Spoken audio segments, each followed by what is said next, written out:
ომით განადგურებულ ღაზაში პალესტინელებს სასმელი წყალი არ აქვთ. მათ რამდენიმე დღის განმავლობაში უწევთ ლოდინი, რომ შეავსონ წყლის კონტეინერები.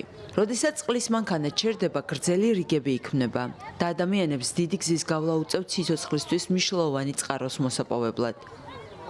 ორი კვირა რაც ისრაელმა დაბლოკა საკვები, საწვავისა და სხვა მარაგის მიწოდება ღაზის დაახლოებით 2 მილიონი პალესტინელისთვის. ერთი კვირის წინ კი გაუთიშა ელექტროენერგია ქარხანას, რომელიც უზრუნველყოფდა ტერიტორიის ნაწილით წყლის მომარაგებას. ისრაელის მიზანია ჰამასის ცეცხლის შეწყვეტის მეორე ფაზის შესრულებაზე დაიყოლიოს. ურთულესი მდგომარეობაა სასმელი წყლის დეფიციტის გამო. 3 ან 4 დღე ველოდებით, როდის მოვა გაფილტრული წყლით დატვირთული მანქანა. როდესაც ქუჩის ბოლოს მანქანას ხედავთ, მისკენ გავბივართ. დილიდან გზაზე ველოდებით. წყლის რაღაც ნაწილი გაფილტრულია, ნაწილი არა. ვიბრძვით და ყოველდღე ვეძებთ გამოსავალს ამ პრობლემის გადასაჭრელად. რამადანის თვე აქ ჭირდება საკვები და სასმელი. მარილიანმა წყალმა მართლაც დაგვღალა. ამბობენ, რომ გაფილტრულია, მაგრამ აღმოჩნდება, რომ მარილიანია. მადლობა ღმერთს, დღეს წყლის მანქანა მოვიდა და ვლოცულობთ, რომ ღმერთი დაგვეხმაროს. ცეცხლის შეწყვეტის პირველი ფაზის ფარგლებში, რომელიც 19 იანვარს დაიწყო და 1 მარტს დასრულდა, გათავისუფლდა 25 ისრაელელი მძევალი და თითქმის 2000 პალესტინელი პატიმარი.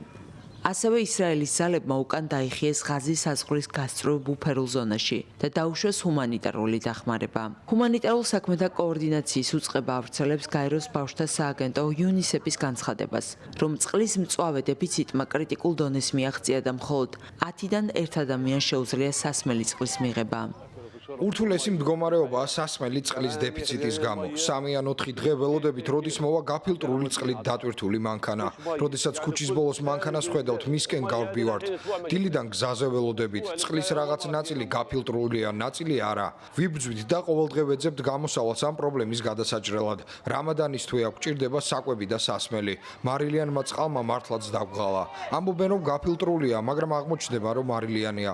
მადლობა ღმერთს, დღეს წყლის მანქანა მოვიდა და ვლოცულობთ, რომ ღმერთი დაგვეხმაროს. ისრაელსა და ჰამას შორის ომი მაშინ დაიწყო, როცა ჰამასის ხელმძღვანელობით მებრძოლები სამხრეთ ისრაელში შეიჭრნენ. დახოცეს დაახლოებით 1200 ადამიანი, ძირითადად მშვიდობიანი მოქალაქეები. დაიყვანეს 250 მძევალი.